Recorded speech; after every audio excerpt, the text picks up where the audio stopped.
Bon, conclusion de la vidéo, de la série de vidéos sur Alan Moore. Donc oui, hein, désolé, hein, j'espère ne choquer personne, hein. Vous inquiétez pas, je suis habillé en dessous, hein, pas de problème. Donc, je suis juste un peu dans le gage, je tenais à la faire rapidement. Donc, conclusion de mon propos.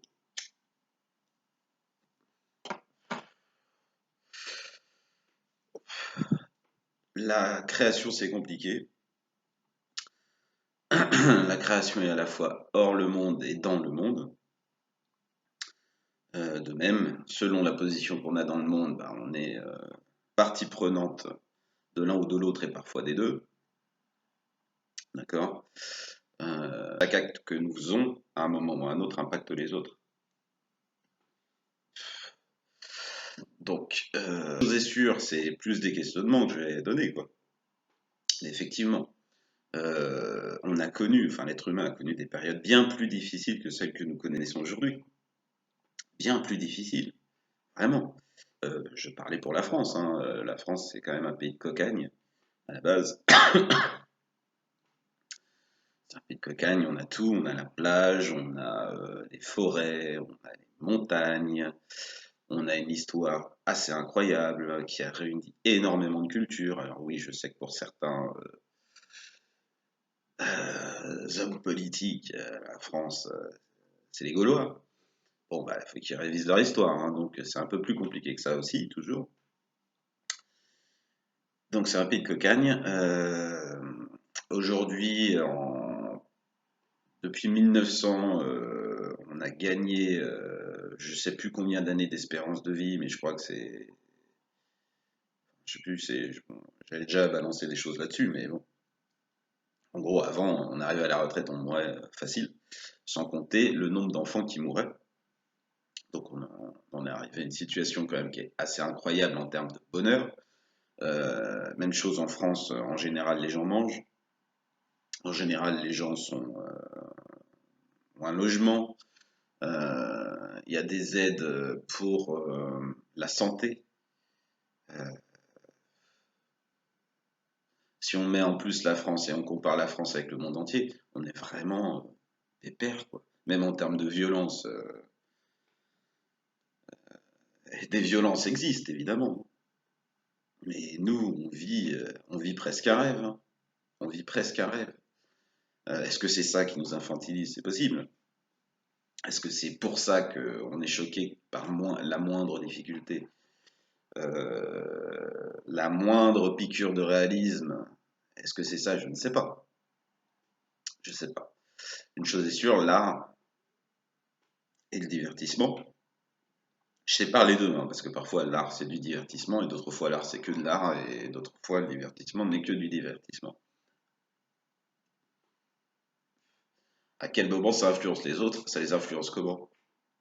Il faut voir qu'en vrai, on n'est pas nombreux à lire. Si on regarde bien, on n'est pas nombreux à chercher à comprendre des choses. On n'est pas nombreux à ouvrir des bouquins du CNRS. On n'est pas nombreux à lire des définitions, par exemple. Bon, voilà, moi je reprends les mots valises dont on a parlé encore récemment. Hein, démocratie, féminisme, politique, ce sont des mots valises, les gars ou les filles. Hein. Regardez réellement les définitions, vous allez voir, il y a plusieurs définitions. Donc, jamais qu'une seule vérité. Donc, sachant que la culture occidentale irise le monde, et donc toute l'idéologie qui transite à partir de ces œuvres artistiques ou ces œuvres créatives, et donc des comportements dans un monde qui est quand même plus pacifié, je le redis, qu'à de nombreuses périodes du passé. Euh,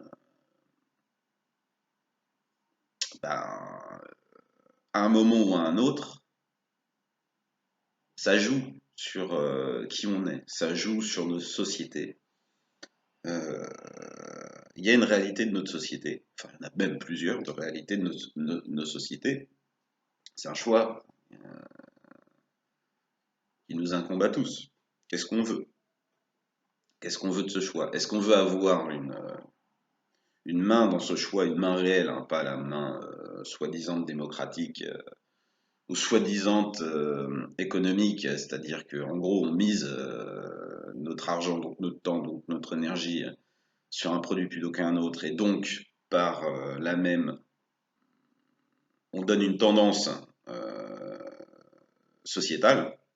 Donc tout ça c'est beau, c'est bien, mais encore une fois c'est pas suffisant, et forcément ça a toujours des effets pervers, ça a toujours des effets pervers. Est-ce que cette société du rêve, donc là il faut se référer à la société du spectacle, il faut se référer à tout ça, elle n'est pas signifiante de quelque chose sur nous-mêmes, simplement. Là, tout récemment, il y a eu la nouvelle saison de Twin Peaks, très intéressante, notamment par rapport à tout ça. Même chose. Il est certain que cette série ne va pas embarquer les gens comme, je sais rien, les experts, j'ai dit ça comme ça, en nombre. En nombre. Évidemment qu'elle va pas le faire. Pourquoi elle va pas le faire? Parce qu'elle signifie un minimum de réflexion sur soi, un minimum de réflexion sur le monde. L'épisode 8 notamment est incroyable pour ça, tout en noir et blanc. Bon, je vous conseille à tous de le regarder, hein. Bon, je sais bien qu'il y en a plein à qui ça va pas parler, c'est pas grave. Mais c'est juste un épisode sur le XXe siècle. Voilà. Il y a tout du XXe siècle. Que ce soit la politique, que ce soit les guerres, la géopolitique, que ce soit le symbolisme de l'époque, que ce soit les formes narratives, c'est énorme. Évidemment, c'est pas ce que vous aurez dans un blockbuster moyennisant. Bon, je prends l'exemple le plus sale pour moi qui est Suicide Squad. Honnêtement, les gars, quand un Suicide Squad fait 1 milliard d'entrées, enfin, je sais plus d'1 milliard d'entrées, un film qui me propose rien, qui n'a aucune thèse, propose même pas de l'esthétisme, propose rien. Ce film ne propose rien. C'est un film nihiliste. Et il pourrait jouer avec ce nihilisme, mais même pas. C'est incroyable. On en est à suivre des méchants qui sont gentils. Enfin, je sais pas quoi. Révisez votre Netflix Ken, les gars, quoi. C'est, voilà. Révisez ce qu'est la vraie vie, quoi. Des méchants, on en croise tous les jours dans la rue. Donc, je vais revenir à l'aspect divertissement et rapport aux drogues. Oui, les drogues en général, on se drogue pour échapper à la vie. Pour plein de raisons, parce qu'on a eu des soucis dans la vie, une vie difficile, on n'arrive pas à se trouver, on n'arrive pas, on souhaite devenir une autre personne. Bah, c'est pareil, hein, avec les séries, c'est pareil avec les films, c'est pareil avec les médicaments, évidemment. Voilà. Quand on n'en a pas en vrai réellement besoin, hein, je suis précis, heureusement qu'il y a des médicaments. Sinon, la clope, bon, regardez, je suis fumeur. Voilà, tout ça c'est de la drogue. Euh, c'est de la drogue tout ça. Et donc évidemment ça influe sur notre manière d'être, sur le réel quoi, sur ce qu'on fait réellement, sur comment on s'implique dans le monde. Moi je suis vraiment pas sûr qu'une société qui passe son temps à être dans l'imaginaire soit une société pérenne. Pour moi c'est vraiment mettre sa tête dans le sable telle une autruche. Heureusement qu'on se fait plaisir, heureusement qu'on se fait des bons plats, heureusement qu'on rigole. Mais bon, la joie n'a aucune valeur sans tristesse. La nuit n'a aucune valeur sans jour. Le plaisir n'a aucun intérêt sans déplaisir, évidemment. Ben, c'est un peu pareil. Le rêve, le divertissement, euh, c'est évidemment quelque chose qu'on recherche. C'est jamais une fin en soi. C'est juste une manière, encore une fois je le redis, de mettre sa tête dans le sable et rien d'autre. Voilà. Voilà ce que je pense comme question importante. Donc c'est à vous de choisir. Qu'est-ce que vous voulez pour l'avenir? Est-ce que vous voulez que le divertissement devienne simplement du divertissement, qu'il n'y ait plus que cette forme, que ça devienne presque une religion? Donc ça, j'en ai déjà parlé aussi, hein. Donc voilà, il y a des divertissements qui aujourd'hui sont traités exactement comme un tas de religions, quoi. Enfin, je veux dire, les trekkies, alors, je sais pas comment on dit pour les Star Warseux, je veux dire, enfin, j'en sais rien. Maintenant, on peut dire les Marveleux, les DCE, les spéciales dédicaces à mon frère, les fans du Seigneur des Anneaux. Voilà, c'est à la lettre près des discours liturgiques, des grandes messes auprès de ces œuvres. Donc encore une fois, moi je suis pas là pour critiquer comment les gens voient les choses, chacun voit midi à sa porte, mais enfin en tout cas ceux qui ont un comportement religieux vis-à-vis de ces choses, pensez bien que pareil, ça a un impact sur des sociétés, euh, ça a un impact réel sur comment les gens se comportent les uns avec les autres, comment nos politiques communiquent aujourd'hui, comment justement ils peuvent plus ou moins faire partie de la secte, parce que pour moi les religions sont des sectes. Donc ça c'est un aspect. Donc pensez bien à ça quand même, c'est que à un moment ou à un autre, ce comportement extrême vis-à-vis d'univers imaginaire, je le redis, univers imaginaire. Hein, en bas de la rue, vous avez peut-être quelqu'un qui est en train de mourir, je sais pas, qui a pas de nourriture, qui voit jamais personne, d'accord, ou une personne âgée, j'en sais rien, quoi. Voilà, là, c'est pas de l'imaginaire, c'est juste maintenant, c'est devant vous, ok? Donc, qu'est-ce que vous faites de ça? Ensuite, il y a deuxième type aussi, même chose. Là, c'est plus de la religion, c'est juste vraiment, on devient juste des acteurs, euh, spectateurs, quoi. Ça, voilà, on passe notre vie à parler de ces univers imaginaires. Euh, on n'a pas grand-chose à raconter de notre vie parce que justement, on passe notre temps à regarder euh, ou à lire ces univers imaginaires.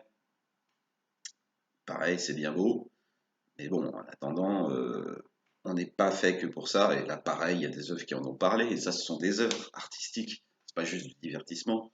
Wall-E parle de ça très bien. C'est un excellent film pour ça, notamment. C'est voilà, il montre très bien ce que ça peut être une société où on ne vit plus réellement. On peut aller par là. Alors, moi, j'ai connu des scénaristes, des potes scénaristes qui avaient cette optique-là. C'est aussi la logique de Matrix. Ah, mieux vaut vivre dans le rêve que vivre dans la réalité. Encore une fois, pourquoi pas? Chacun voit midi à sa porte. Par contre, pensez aux effets négatifs de tout ça. Les effets négatifs sont réels. C'est moins on s'implique dans le réel, moins on a de capacité d'action dans le réel. Il faut bien le penser. Donc il y a une troisième voie, c'est celle qui me plaît le plus. Évidemment, elle me plaît à moi, elle ne plaît pas à tout le monde. C'est de proposer une autre optique aussi. C'est à un moment penser pour les autres aussi, pour l'avenir et pour les événements du monde. Euh, Beaucoup de gens ont craché sur Moser, ce que je peux comprendre, encore une fois, chacun sait où. Euh, Outrancier, pas le film qu'on attendait. Bah oui, sauf que Moser, il a ouh là là là là, 20 fois plus d'intérêt au monde, pour le monde, que les Gardiens de la Galaxie, les mecs. Et oui, évidemment. Il est très cool, hein, le premier en tout cas. Le deuxième, je l'ai trouvé un peu moins bien, mais très cool le premier. J'adore rigoler, moi, j'adore me pignoler. Je l'ai dit plus tôt dans d'autres vidéos, il y a un temps pour tout. D'accord? Mother, ouais, c'est dur à encaisser, quoi, quand même. Hein, parce qu'on se demande ce qu'on fout assis sur un siège en train de regarder ce film. On se demande qu'est-ce qu'on fait tous les jours dans la vie, quoi. Voilà, parce que tellement d'autres choses à faire. Tellement d'autres choses à faire. D'accord? Donc, voilà, moi, c'est une voie qui m'intéresse à partir du moment où on veut un petit peu agir sur le monde et continuer à se faire plaisir. une fois, c'est pas chez moi que vous allez entendre qu'il faut pas rêver. Enfin, évidemment. Rêver, d'un côté, on a tout le côté passif et qui fait qu'on nous remplit comme un verre. Ça, je trouve que c'est un peu dommage, mais c'est une manière de voir le rêve. Et il y a l'autre manière aussi de voir le rêve. Le rêve, c'est ce qui me permet de vous parler maintenant. C'est que tous les outils que j'utilise là, qui sont devant moi, tout ce que j'ai derrière, même la maison, sont issus de rêves. C'est-à-dire que c'est des gens qui se sont dit, voilà, il y en a marre des grottes, comment on fait pour habiter quelque part, quoi, comment on fabrique une maison. Enfin, ils sont même pas dit maison, il n'y a même pas les termes, mais bon, comment on améliore la grotte. C'est pareil pour la vidéo, là, comment on améliore la communication chez les gens. Évidemment, dans le lot des gens qui ont créé ça et qui ont rêvé ça, il y a aussi des gens qui voulaient profiter de tout ça, hein, enfin, qui l'ont fait de manière égoïste. C'est pas grave, c'est issu du rêve tout de même. Ça, c'est un rêve proactif. C'est un rêve qui impacte l'humanité dans son entier. D'accord? Même si vous n'utilisez pas ces outils-là, de toute façon, ça vous impactera. Voilà.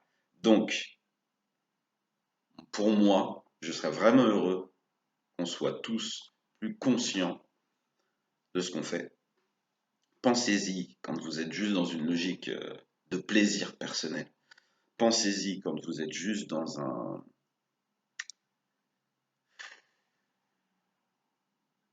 une recherche d'oubli de vous ou d'oubli du monde. Rassurez-vous, hein, vous pouvez oublier le monde, mais le monde ne vous oubliera pas. Voilà, et voilà ce dont parle Alan Moore. Il n'est pas seul à en parler, hein. Il y a d'autres auteurs qui parlent de choses du type. Bon, moi j'aime beaucoup Nadine Schnell, vous le savez, hein, d'où mon pseudo. Eh ben, Trent en parle, lui d'une manière beaucoup plus poétique, on va dire ça comme ça. Le dernier film de Dupontel parle pas mal de ça, hein. Au revoir là-haut, film formidable. Et oui, en creux, oui, oui, beaucoup de gens, j'ai lu aussi hein, que beaucoup de gens disaient qu'il va pas jusqu'au bout de toutes ses idées, et ainsi de suite et tout. Oui, enfin, toute la forme du film, c'est exactement ça, quoi. Enfin, ça existe, ça explique tout ça. Le dernier Blade Runner parle de tout ça. Évidemment, hein, le dernier Blade Runner n'a pas marché du tout, hein. Pourquoi ça ne m'étonne pas. Voilà, voilà. Donc à un moment, il faut aussi être conscient, c'est important. Soyez conscient. Enfin, faites ce que vous voulez, de toute façon, vous êtes libre de faire ce que vous voulez. Euh, mais pensez que le divertissement n'est pas que du divertissement et pensez que n'importe quel divertissement peut avoir un impact beaucoup plus loin que juste vous faire plaisir ou vous caresser dans le sens du poil. Ok? Voilà, donc je vous dis bonne journée. Euh, ouais, pour ceux qui ont des bons yeux, vous pouvez voir, attendez, ici, ouais, ici, là, une super BD, ça s'appelle Love and Rockets, des frères Hernandez, une BD qui date du début des années 80, qui cumule des influences du comics classique, euh, du punk, de la musique punk, d'où Love and Rockets, qui est le nom d'un groupe qui connaissait à l'époque, d'influence sud-américaine, parce qu'ils sont sud-américains, et de soap opéra. Voilà, donc c'est l'un des fers de lance du comics indépendant américain, puisque dans le comics indépendant américain, il n'y a pas que enfin, dans le comics simplement, il n'y a pas que le super-héros du tout, loin de là, d'accord? Et c'est un récit extrêmement riche, foisonnant, autour de deux personnages féminins qu'on voit évoluer